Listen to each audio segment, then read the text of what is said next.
Today is Monday, July 26. I'm Pastor Michael. Today we welcome back Mr. Rick Verkirk to Wilderness Wanderings.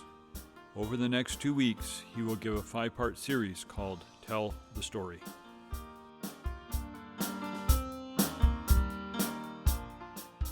This week's Wilderness Wanderings deal with the importance of telling stories about God. Today, the title of our session is Thanks for the Memories. And our text comes from Judges chapter 2.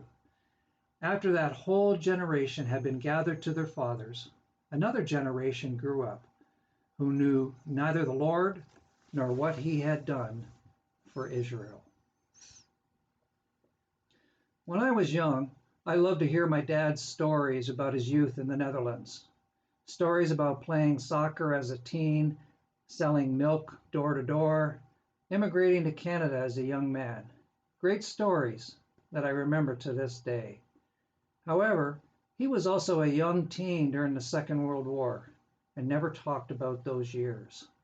I had no idea what he had experienced. After many years, he finally told me, and most of it was unpleasant. Some of it was frightening. Had he not told me his wartime stories, I wouldn't have ever known or understood what it was like to be a young teen living in a war zone. Without his stories, I couldn't connect the dots of his life as my father to what life was like for him as a youngster. Sharing all of his stories, my dad provided a backdrop for me to understand who he is. In Judges chapter 2, after 40 years of wandering in the desert, the Israelites have settled into the promised land, claimed their inheritance, and continue to serve the Lord.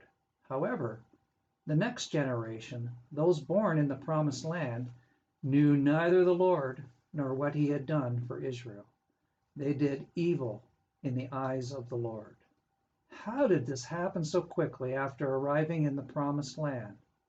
Because fathers did not tell the stories of what the Lord had done for them and their descendants. And in the absence of a good story, people will grab any story. And if that's true, then it's very important to tell the best story we can, starting with the story, God's story.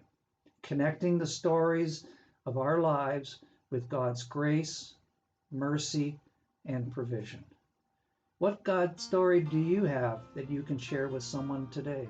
Thanks, Rick. As you journey on, go with the blessing of God. May the peace of the Lord Christ go with you, wherever he may send you.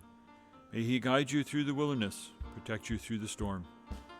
May he bring you home rejoicing at the wonders he has shown you. May he bring you home rejoicing once again into our doors.